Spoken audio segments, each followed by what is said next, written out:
Sveiki, tautieši! Neteiksim par markām, nestāstīsim un tā tālāk. Stāstīsim par faktu, kā jauni auto. Jauni nosacīti šitas ir. Nav 10 000 vēl nobraucis, īsāk sakot, jauna mašīna. Kas cilvēki ir šitas? Speciālais vietiņ, kur uzkrāties ūdeņiem, lai rūsētu labāk, lai pēc tam glāzes izrūsē ārā, lai viss ir labi, ja? Kur bija problēma šito štruntu bišķiņu te ieliekt un čučuļ zemāk palaist? Vienkārši šeit. Un es vēl kādreiz domāju un neticēju, vai tiešām speciāli jaunām autiņiem kaut ko taisīt tādu, lai viņi ātrāk nosprāgtu, sarūsētu, beigtos un tā tālāk.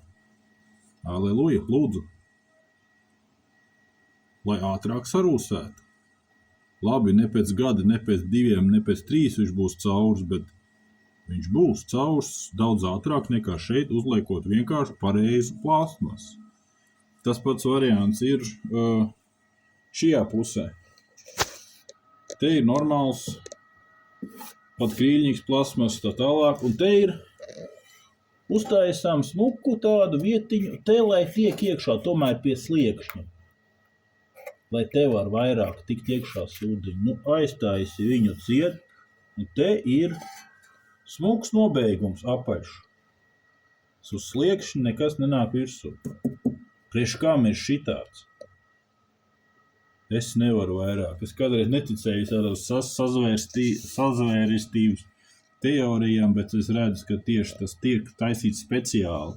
Arī šie, priekš kam te ir caurumiņi. Kāda funkcija viņiem ir? Šeit caurumiņš, nezinu, vai augšā ir. Tas pats šeit. Augšpusē nav. Pēc kam vajag caurumiņu, lai vairāk grūži? Zemes iet garām, lai tu beržās un ātrāk rūsē? Kur ir loģika? Un tas saucās nopērc jaunu autiņu. Un tad tu strādājot jau entos gadus ar ļoti vecām mašīnām vai vienkārši vecām, tādām ap 10 gadu, saprot, tad jau sākās, kad tie pirms 10 gadiem sākās jau latviski sakot sūlu.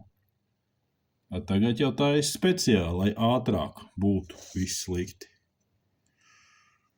Labi, šito mēs kaut ko izdomāsim. Uzliksim normāls bremžu disks. Un, jā, jauna mašīna jāsāk remontēt. Forši.